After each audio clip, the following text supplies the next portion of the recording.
Bonjour et bienvenue dans Bonjour chez vous. J'espère que vous allez bien. En tout cas, Frank va bien. Ça va. Ça va bien? On est quel jour aujourd'hui, Evelyne? Je suis tout... Oh, t'es perturbé, tu sais plus. On est mercredi. Ah, mercredi, c'est bon. Bon mercredi à toi, Frank. Ouais, toi aussi, Evelyne. Et bonjour, Patrice. Et bonjour, vous êtes en noir avec tous les Patrice, deux. ouais, c'est ça. Il y avait un dress code. On s'est appelé il y a 2 mois, on s'était dit... c'est pas vrai. Mercredi, on se met en noir. Mercredi. C'est tellement ton genre, Frank. Je pense qu'il y a 5 minutes, tu savais pas encore ce que tu allais porter. Pas du tout. Autant les chaussures que le haut. C'est Non. ça, impro. Moi, c'est pareil. C'est pareil? C'est pareil. Bon, ben voilà. Le noir, c'est toujours un go-to. C'est vrai, ça passe partout. Ça passe partout. Bon, Patrice, tu vas bien? Très bien, je te remercie. Oui, ravi d'être avec toi encore pour cette journée. Tu seras avec nous encore. Demain, on se voit pas, mais tu seras avec nous vendredi également. Donc, tu auras presque fait toute la semaine avec nous et tu auras survécu. Ah, ça va aller. Ça a été une bonne semaine.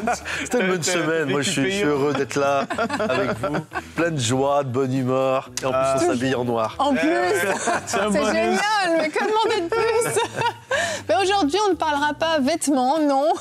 Nous allons parler de notre passé qui peut limiter notre avenir. Eh ouais. Les choses qu'on a pu vivre, qui ont créé des fois certaines limitations en nous, certaines cages, comme tu les appelleras tout à l'heure, Patrice.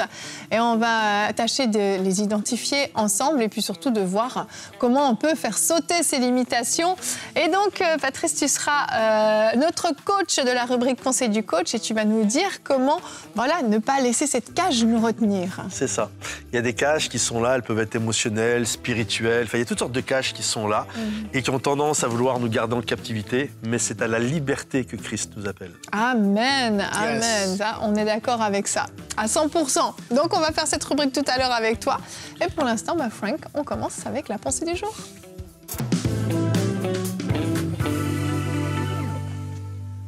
On parle d'être limité par son passé dans cette émission aujourd'hui. Et puis, il y a une personne en particulier, et c'est une histoire qui j'en ai parlé quelques fois dans le passé, qui m'a marqué lorsque le Seigneur m'a juste ouvert les yeux. Pourtant, c'est écrit noir sur blanc, mais parfois, il nous ouvre les yeux sur une réalité qui est là dans la parole de Dieu. Et c'est cette histoire de Pierre. Pierre qui a été avec Jésus 3 ans, même plus de temps, proche de lui. Tu vois, Pierre, Jean et Jacques, Jésus les appelle dans le jardin de Gethsémani à la fin. Il dit à Pierre, tu vas être cette pierre sur laquelle je vais bâtir mon église, je t'appelle à ça. Et waouh, tu vois, tout ce que Pierre a pu vivre dans sa vie, ce qu'il a vu de ses yeux, les choses extraordinaires qu'il a vécues avec Jésus. Et là, soudainement, à la fin, il le renie 3 fois. Et tu te dis, c'est compliqué quand même. Parce que Jésus l'a appelé et il lui a même dit, tu vas me renier, tu vas entendre le coq chanter et puis tu vas m'avoir... Non, je ne peux pas faire ça. Et tu vois, des fois, on est comme ça. On peut être tout feu, tout flamme pour le Seigneur. On est rempli de zèle et tout. Et puis, soudainement, il y a une épreuve qui arrive. Il y a quelque chose qui vient et on a l'impression, et pas juste l'impression, mais on échoue parfois terriblement. Le test qui peut se présenter à nous, cette épreuve qui peut être là. Et Pierre, c'est ce qu'il a vécu. Et la Bible dit qu'il est allé et il pleurait amèrement. Et alors qu'il a vécu cette proximité avec Jésus, alors qu'il avait un appel sur sa vie, et là, je te parle à toi, tu as pu vivre cette proximité avec le Seigneur. Tu as pu vivre des temps forts avec lui, où est-ce que dans sa présence, tu as été guéri, bouleversé, tu as dit des choses que, en les disant, tu t'es dit, waouh, est-ce que j'ai vraiment dit ça, en fait, parce que tu t'étais engagé, tu avais dit, Dieu, je vais te suivre jusque-là, même si en ce moment, c'est... Et tu vis des choses fortes avec lui. Mais soudainement, il y a quelque chose qui arrive, et tu chutes, et là, il y a une condamnation terrible qui vient sur toi. Et t'imagines, Pierre, ce qu'il a vécu, il s'est éloigné du groupe, et certainement qu'il a eu des moments et des pensées terribles qui l'ont traversé. Qui es-tu pour penser que tu vas même pouvoir parler de Jésus maintenant? T'as pas vu, il a été crucifié, où est-ce qu'il est pour toi? Toutes les choses qu'on n'a pas vécues, mais Pierre a dû vivre des choses très compliquées à ce moment. Et d'ailleurs, Jésus, il le renie 3 fois. Pierre renie Jésus 3 fois, Jésus se retrouve sur la croix, et là, 1 jour passe, 2 jours passent, 3 jours passent. Et tu regardes cette histoire et tu vois ce qui s'est passé là dans Marc 16. Dans Marc 16, on va lire à partir du verset 4. Et là, c'est l'histoire de Marie, mère de Jésus, Marie Magdala. Et puis la parole nous dit qu'il y avait aussi une autre femme, Salomé, qui était là, qui achetèrent des aromates afin d'aller embaumer Jésus. Le dimanche, elles se rendirent au tombeau de grand matin. Au lever du soleil, elles se disaient entre elles, « Qui nous roulera la pierre qui ferme l'entrée du tombeau? » Mais quand elles levèrent les yeux, elles s'aperçurent que la pierre, qui était très grande, avait été roulée. Au verset 5, elles pénétrèrent dans le tombeau, virent un jeune homme assis à droite, habillé d'une robe blanche, et elles furent épouvantées. Il leur dit, « N'ayez pas peur. Vous cherchez Jésus de Nazareth, celui qui a été crucifié. Il est ressuscité. » Les paroles extraordinaires, les plus extraordinaires de l'histoire de l'humanité. Il est ressuscité. Oh, Jesus. Et là, la parole continue. Il n'est pas ici, voici l'endroit où on l'avait déposé, mais allez dire à ses disciples et à Pierre qu'il vous précède en Galilée. Ici, tu vois Dieu, le créateur de l'univers, qui s'en fait tellement pour un de ses enfants, Pierre, qui s'était comme éloigné, qui s'était disqualifié. Et là, il y a une précision qui est dit, va dire aux disciples, mais à Pierre aussi, parce que Pierre, certainement, qui s'était disqualifié, lui qui était appelé à être apôtre aux Juifs, établir des églises, qui était un homme de foi, qui allait voir les morts ressuscités. Il a dû avoir cette parole de la part de Dieu. Allez dire à Pierre précisément, viens, il vous précède, Jésus est ressuscité, il est vivant, ce qu'il vous a dit, c'est vrai.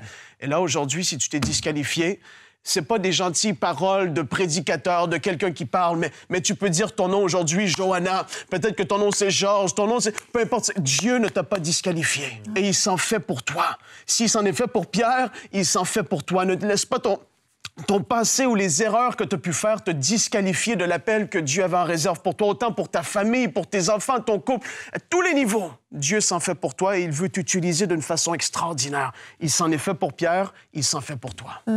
Merci, Frank. C'est une pensée super encourageante. Et je t'écoutais et je pensais à quelque chose d'autre qui est beaucoup plus soft, beaucoup plus terre à terre. Terre à terre, tu nous ramènes dans le naturel. Je vous ramène dans le naturel. Je suis désolée, je vais vous ramener même dans mon petit monde de maman. Mais je pensais à mon fils quand il était petit. Il était très très timide, Louis. Et on parle de l'imitation aujourd'hui et ça me fait penser à ça, c'est parce que mon fils a toujours aimé le foot, énormément, le soccer au Québec. Ouais. Et en fait, il était hyper timide. Et quand on l'emmenait à des entraînements de foot, il était comme ça, il est tout rigide, tout coincé. On ne peut pas jouer au foot comme ça, faut être libre. Et des fois, même, il pleurait alors qu'on restait et tout. C'était compliqué. Et du jour au lendemain, à ses 8 ans, je n'ai aucune idée de ce qui s'est passé, mais du jour au lendemain, il y a eu un changement. Il a gagné en estime, il y a eu un déblocage. Et puis tout à coup, il était libre. Et aujourd'hui, il va jouer au foot, il fait des camps de foot, peu importe où il va, il se fait des amis super facilement. Parce que ça a débloqué, en fait. Et il y avait cette limitation, tout comme Pierre, lui, s'était disqualifié, s'était limité à cause de ce qu'il avait fait. Mais pour certains, c'est la timidité, un manque d'estime de soi. Peut-être que certains ont été brimés quand ils étaient enfants. On s'est moqué d'eux une fois. Et ça laisse une trace qui fait qu'on ne se permet plus de faire certaines choses. Il y a des choses qu'on aime faire, il y a des choses qu'on a envie de faire. On s'imagine le faire, on est excité. Puis quand on arrive, on est comme... paralysés. Certains, c'est prendre la parole en public. Certains, c'est peut-être lancer une entreprise, changer d'emploi, se marier même. Il y a tellement de choses qui peuvent nous limiter et nous enfermer dans des cages, un peu comme tu les appelles, Patrice. C'est ça, même des niveaux. Tu parlais, et puis je pensais, tu parlais de ton enfant, donc tout ça, ça m'est revenu. Et au mois de septembre, à l'église Momentum, on a fait une série qui s'appelait Déblocage. Et toute la DA, la direction artistique, les slides, les diapos derrière, c'était à partir du jeu, pour ceux qui se souviennent, c'était de la 2D à l'époque, mais de Mario Bros. Bah oui. Et toute la pensée, c'était que on traverse des levels, des niveaux. Oui. Et si tu veux passer au level 2, au level 3, à chaque fois, tu as un monstre que tu dois battre. Oui, il y a le boss. Et ça débloque. Et tu passes à l'autre niveau. Ouais. Et la réalité, c'est que tu ne peux pas passer à l'autre niveau tant que tu n'as pas battu, tu vois ce que je veux dire ? Tant que tu n'as pas fait face à cette peur, tant que tu n'as pas fait face à ce défi qui se dresse devant toi, à ce Goliath, peu importe ce que c'est. Et c'est là que tu débloques ton niveau. Et ton fils a débloqué un niveau. Clairement. Il a débloqué un niveau. Et ça a tout changé, en fait. Ouais. Et alors qu'il était complètement bloqué. Alors que tu parles de Mario Bros. Il aime beaucoup Mario Bros.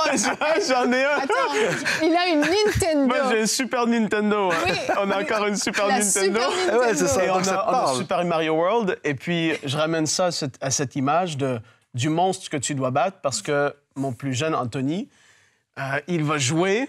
Et là, des fois, je l'entends, il est en bas, il essaie de battre le monstre du level qui est là.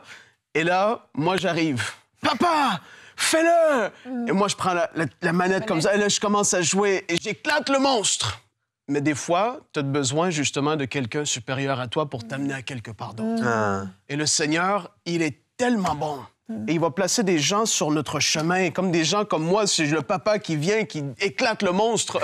Mais il va y avoir des personnes dans ta vie qui vont être là pour te tirer à un autre niveau. Oui. Et ça, tu dois être conscient et sensible à ça parce que le Seigneur veut le faire. Et moi, je l'ai vécu dans ma vie professionnelle, si on peut le dire comme ça, autant à EMC, ministériellement parlant, etc. Il y a des gens qui nous tirent vers le haut, qui vont nous faire sortir de ces gages. Et ça, c'est super fort. Mais certaines fois, on n'est même pas conscient qu'on est limité, en fait. On a tellement toujours été comme ça qu'on ne se rend pas compte à quel point on passe à côté de certaines choses. Et le verset du jour, aujourd'hui, est dans les psaumes, psaume 139, au verset 13 et 14. Et ce verset nous dit « C'est toi qui as formé mes reins, qui m'as tissé dans le ventre de ma mère. Je te loue de ce que je suis une créature si merveilleuse. Tes œuvres sont admirables et je le reconnais bien. » Et je continue même au verset 16. Je n'étais encore qu'une masse informe, mais tes yeux me voyaient. Et sur ton livre étaient inscrits tous les jours qui m'étaient destinés avant qu'un seul d'entre eux n'existe. Pourquoi j'ai choisi ce verset? Parce que Dieu nous connaît des fois mieux que nous-mêmes, en fait. Et des fois, on a besoin que Dieu nous aide à identifier ces zones dans lesquelles, en fait, on doit justement battre le boss. On va rester sur Mario Boss, battre le monde, battre le boss, passer à autre chose, passer à un autre level. Et Dieu va nous aider à mettre le doigt sur certaines choses. Et parfois, il va utiliser des personnes autour de nous. Parfois, on va vivre des circonstances dans notre vie qui vont faire que tout à coup, on va dire « mais mince, j'avais pas vu, j'avais ça en moi, en fait. » Et Dieu qui nous connaît, mais il a aussi écrit les jours de notre destinée dans son livre. Donc, il avait prévu que vous alliez accomplir de grandes choses. Il ne vous avait pas créé avec des limitations, il vous a créé avec cette pleine liberté. Et il a prévu justement le moyen de vous libérer pour pouvoir vous faire rentrer dans cette destinée. C'est vrai. Tu vois, le verset que tu as cité, et on parle de level, pour rester dans la pensée, mais c'est vraiment des paradigmes. Oui. Et pour passer d'un paradigme, des moments, des gens ont dit « mais moi, je suis une créature pourrie, je suis pas génial, j'ai pas de don, j'ai rien ». Et pourtant, c'est une réalité pour David quand il le déclare, mais pour chacun d'entre nous. Nous sommes des créatures merveilleuses, et ça prend un changement de paradigme, c'est-à-dire de recevoir l'information qui vient de Dieu et de basculer dans ce sens-là. Et tant qu'on n'a pas l'info, on n'arrive pas à basculer. Ça, c'est un peu comme, je disais cette histoire, il y a un monsieur qui était dans un wagon de métro, et là, il y a un monsieur qui rentre avec 2 enfants, et les enfants, le papa était la tête basse, et les enfants faisaient n'importe quoi, tout le monde était là, mais il s'occupe pas bien de ses enfants, c'est n'importe quoi, etc. Et les enfants couraient, puis les gens en avaient marre. Et à un moment donné, il y a quelqu'un qui interpelle le papa en disant « vous pourriez vous occuper de vos enfants ». Et là, le monsieur, il lève la tête, il dit « en fait, on sort de l'hôpital et la maman vient de mourir. » Et là, d'un seul coup, tous ceux qui étaient dans le wagon, qui étaient en colère, quand ils ont eu l'information, ils ont eu plein de compassion. C'est ça un changement de paradigme. Je reçois une information qui, d'un seul coup, change mon état d'esprit, change ma mentalité. Et là, un verset comme tu as lu tout à l'heure, ça demande de prendre l'information, et c'est ça qui nous amène à un autre level, qui nous amène à OK, j'ai reçu ce paradigme, j'ai reçu ça, et je peux passer, et je peux aller plus loin. Amen. Je suis une créature merveilleuse. Des fois, il faut oser le dire. Faut oser le dire quand on a un problème d'estime personnelle, par exemple, ou autre. Il faut oser voir les choses différemment. Et donc, on a identifié quelques limitations, mais il y en a énormément. Mais vous savez finalement quelles sont ces limitations. Mais on va voir avec toi comment sortir de cette cage dans laquelle on est enfermé dans la rubrique Conseil du coach.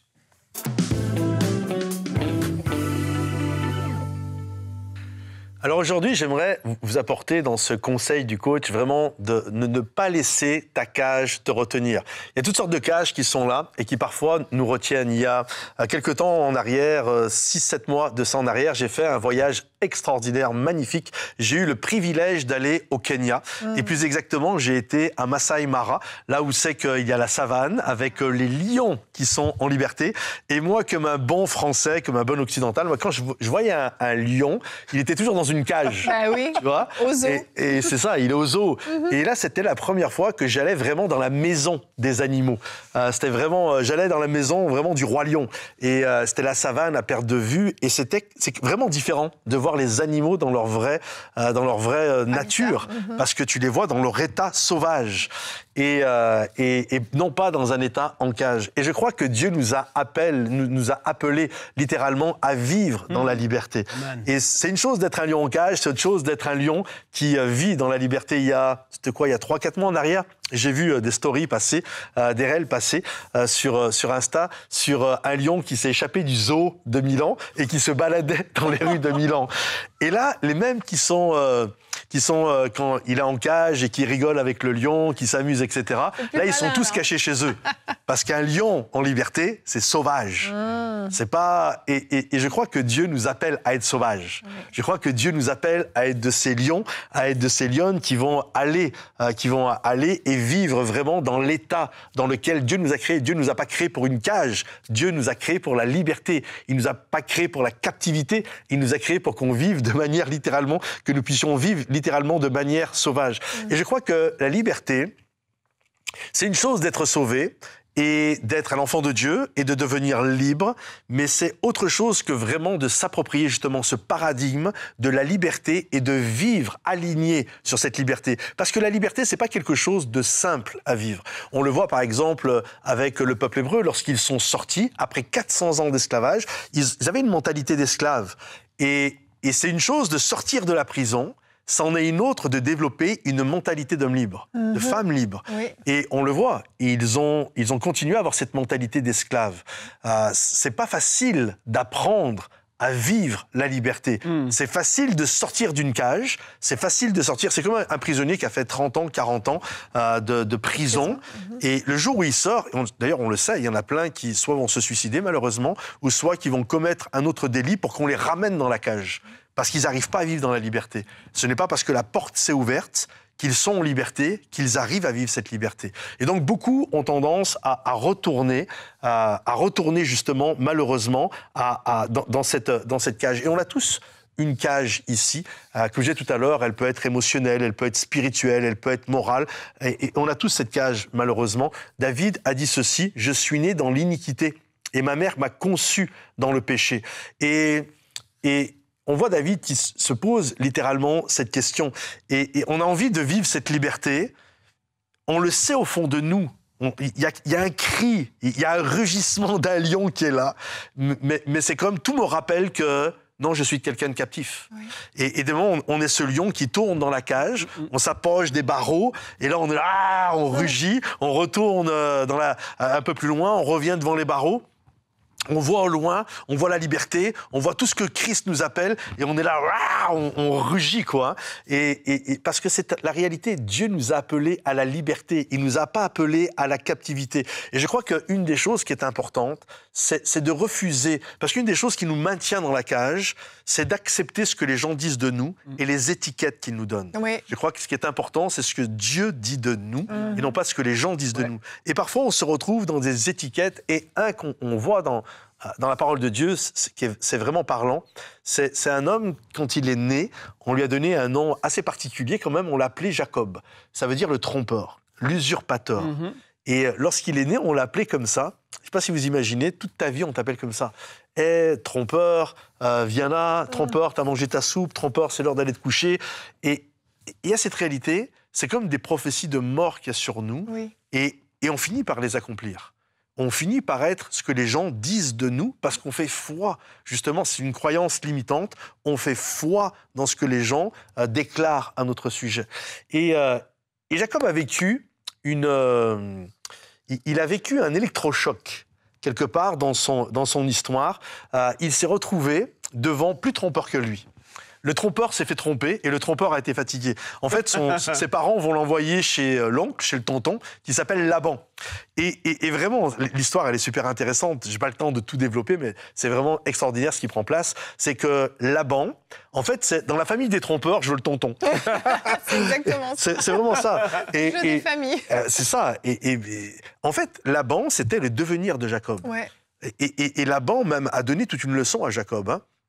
Jacob, on sait qu'il tombe amoureux de Rachel, et le tonton va en profiter en disant travaille 7 ans pour moi et je te la donne. Le gars, il a travaillé 7 ans comme un dingue, et le jour des noces, il va profiter de la nuit pour le tromper, de donner Léa à sa place. Une autre fille. Hein. Une autre fille. Et quand il se réveille, il s'aperçoit qu'il est trompé. Et c'est intéressant, il va voir Laban et il lui dit « Tu m'as trompé ». Et Laban lui dit quelque chose d'extraordinaire.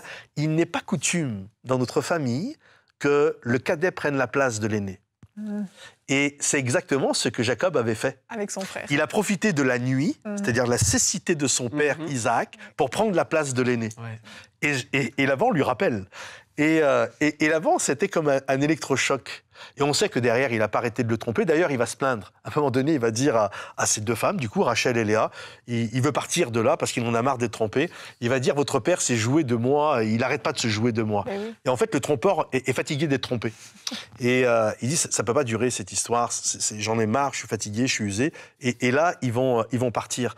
Et c'est intéressant parce que quand il part, il se retrouve coincé entre son passé, c'est-à-dire d'un côté il y a Ésaü, la porte d'Ésaü, parce qu'il l'avait trompé justement, et son futur dans lequel il peut devenir, qui est ce Laban. Et il se retrouve bloqué entre les deux, il ne sait pas comment trop faire, et là il va se tenir dans un bois qu'on va appeler Péniel, et là il va se tenir devant Dieu, et Dieu va lui poser cette question. Il va lui dire ceci dans Genèse 32, 28, il va dire « Quel est ton nom ? Quel est ton nom ?» Et c'est intéressant que Dieu lui pose cette question. Il dit, quel est ton nom ? C'est quoi la cage où tu te trouves ? Ouais, c'est ça.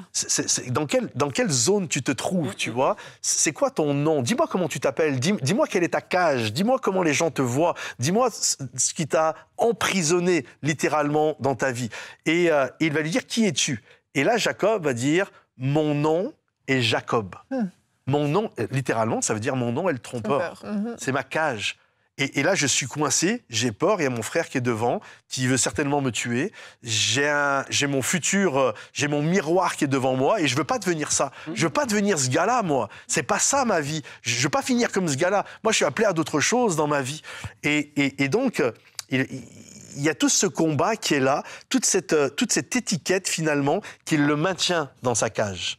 Et Jacob dit, je veux plus de ça, je veux plus de ça. Et là, Dieu va lui dire, tu ne t'appelleras plus Jacob. Je te sors de ton étiquette, je te sors de ce que les gens disent de toi. Ton nom ne sera plus Jacob. Et j'aimerais dire à ceux qui m'écoutent aujourd'hui, qui sont devant leur écran, que tu puisses le dire, mon nom ne sera plus Jacob. Mon nom ne sera plus adultère, mon nom ne sera plus petitesse, mon nom ne sera plus timidité maladive, mon nom ne sera plus être un trompeur.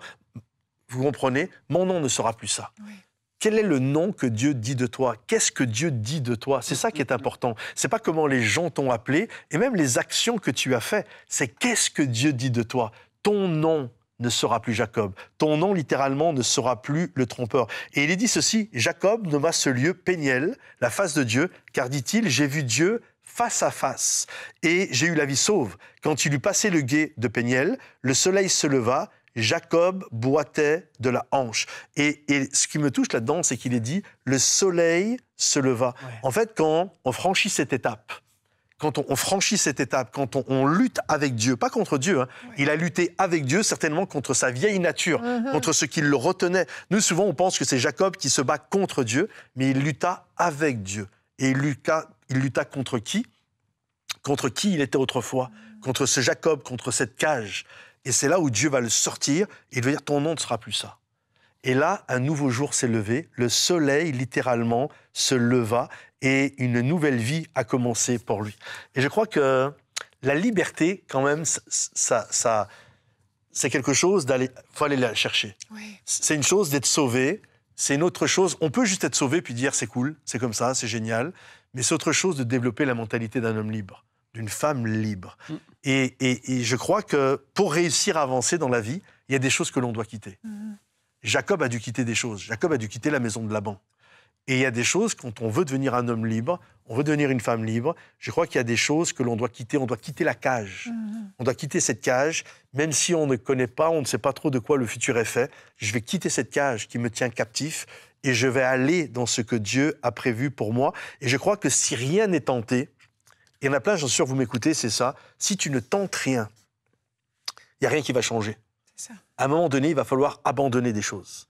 Il va falloir littéralement partir afin que Dieu puisse nous amener là où on désire être. Le poussin ne peut pas naître s'il ne brise pas sa cage, s'il ne brise pas sa coquille. C'est violent. On aimerait parfois que ça se passe de manière très tranquille. Le truc fond, ça se fait... Tu sais, comme un peu dans les vidéos, il y a des fonds d'images, etc. Non, ça craque. C'est des moments, il faut que ça craque, il faut que ça casse. C'est violent, c'est sors de ta cage, fais péter ta coquille, tu vois, fais péter les barreaux, littéralement, parce qu'il n'y a pas de moyen gentil qui existe pour que, littéralement, le poussin devienne, enfin, en tout cas, que ce qui est à l'intérieur puisse sortir. Il faut briser la coquille. La graine, pour un jour devenir un arbre, elle va devoir briser son enveloppe. Et pareil pour le poussin, pareil pour Bartimée, il va devoir jeter son manteau. Je ne reste plus là-dedans, je vais de l'avant. Yes. Et c'est comme ça que les choses changent, littéralement. Alors, je t'invite, mon ami, pète ta coquille, parce qu'il y a un lion à l'intérieur. Amen, amen. Ouais, je crois qu'il y a des fois où il faut vraiment prendre cette décision. Il faut se fâcher de temps en temps. Il faut se fâcher puis dire maintenant, ça suffit, en fait. J'en peux plus d'être limité par ça. J'en peux plus de plus oser faire ça. De ne pas me lancer, de pas... On regarde les autres vivre, en fait, la vie qu'on aurait voulu avoir. À un moment donné, choisis que ça devienne ta vie, en fait. Et oui, pète ta coquille. Ce qui est fort, c'est qu'on les critique. C'est-à-dire que quand on n'arrive pas à avoir le courage de quitter, finalement, la plage, là où on est, le rivage, pour avancer dans les eaux profondes, ceux qui le font, on les critique. Oui, parce que c'est plus facile. Ça évite de se confronter avec nous-mêmes, en fait. Oui. Et vraiment, le but de cette émission, c'était de vous permettre de vous confronter à vous-même, justement, de vous confronter à votre réalité. Parfois, il faut se regarder dans le miroir pour savoir ce qui ne va pas, pour pouvoir le régler, l'améliorer, pour pouvoir aller de l'avant. Et voilà, David, il a dû vaincre un géant pour devenir celui qu'il est devenu. On a tous des géants à vaincre dans notre vie.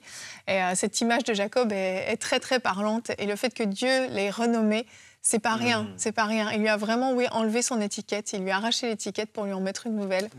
Vraiment, encore une fois, une très belle image. Merci Seigneur. On vous encourage vraiment à passer à l'action et à sortir de votre cage. Demain, on va parler de notre conscience. Alors, je le disais, tu ne seras pas avec nous demain, mais on se retrouve vendredi, Patrice. N'éteins pas ta conscience, c'est ce dont on va parler. Et Frank, tu feras une question, une réponse. Ah oui, c'est vrai. Que faire lorsqu'on a agi sans écouter sa conscience? Alors, si le thème de la conscience vous intéresse, eh bien, on se retrouve demain. Merci d'avoir été avec nous et à vendredi, Patrice. Merci, à vendredi. Bye bye. Chez vous.